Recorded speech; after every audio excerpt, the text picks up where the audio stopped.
प्रचंड जनसमुदायाच्या साक्षीनं पाबळ-केंदूर जिल्हा परिषद गटातून प्रफुल्ल काळूराम शिवले यांनी राष्ट्रवादी काँग्रेस पक्षाकडून उमेदवारी अर्ज दाखल केला।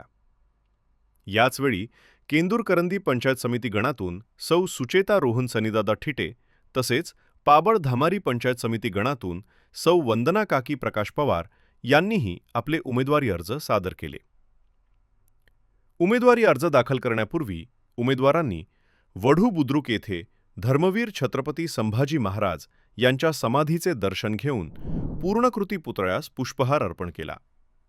त्यानंतर भव्य रॅली काढण्यात आली।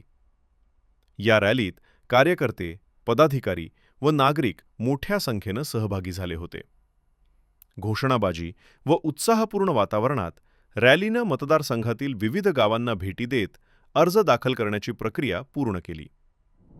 यावेळी राष्ट्रवादी काँग्रेस पक्षाचे स्थानिक पदाधिकारी, आजी-माजी लोकप्रतिनिधी, विविध संस्थांचे प्रतिनिधी तसेच ग्रामस्थ उपस्थित होते।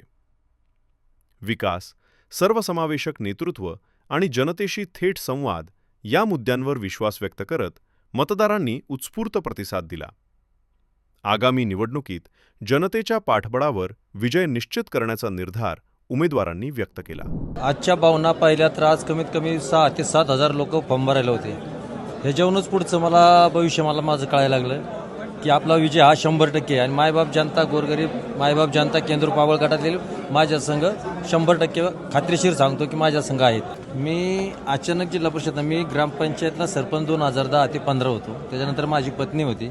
मला सामाजिक कार्याची आवड आहे आणि त्याच्यामुळे मला जिल्हा परिषदची मी तयारी केली आणि मला राष्ट्रवादी काँग्रेसने मला अधिकृतपणे जिल्हा परिषदची उमेदवारी दिली। त्याबद्दल मी राज्याचे उपमुख्यमंत्री आणि आपल्या पुणे जिल्ह्याचे पालकमंत्री अजितदादा पवार, नामदार दिलीपरावजी वळसे पाटील आणि शिरूर हवेली मतदारसंघाचे आमदार माऊली आबा खटके यांचं मी आभार व्यक्त करतो मला उमेदवारी दिल्याबद्दल। हीच विजयाची नांदी आणि माझे कार्यकर्ते म्हणजे माझे मित्र आहेत। ते कार्यकर्ते नाही, माझे सर्व मित्र आहेत, माझे बंधू आहेत सर्व। त्यांच्यामुळेच मी आज एवढं पब्लिक इथं जमलं आणि मी आज इथपर्यंत